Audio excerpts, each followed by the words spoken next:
Hello, this is Dan Maffei, president of APLD. Thanks for joining me. I'm here on a chilly morning in Kennett Square, Pennsylvania at Longwood Gardens in the 86-acre Meadow Garden, which opened in 2016.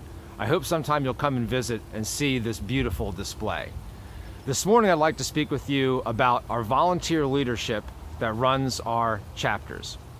As you may be aware, APLD operates in the eyes of the IRS as a single entity, meaning that we have one employer identification number that covers the entire organization.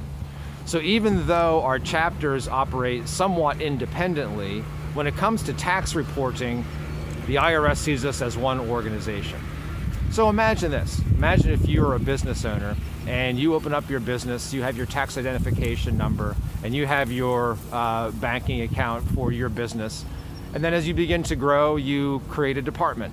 And then imagine if that department, for some reason, opened up their own checking account, that you had no idea what money was coming in and what money was going out. And at tax time, you needed to sign off on a paper stating that you knew everything that was happening in that particular department. Well, that's a similar situation of what's happened with APLD since we began having chapters back in 2000. Recently, banking laws have changed, and our ability to take responsibility for the financial actions of all of our chapters has become increasingly difficult.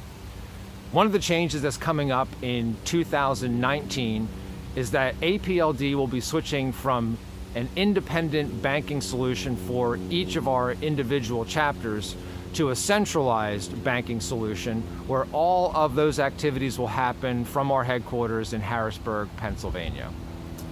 Recently, there have been some inquiries by the IRS as to why we're set up the way we are now with independent banking at each of our chapters, where all exchanges are happening at the local level. So over the past several months, going back to August, the board of directors, administration, and chapter leaders have been working hard on ways to change this system. In 2019, we've come up with a plan that will centralize those activities.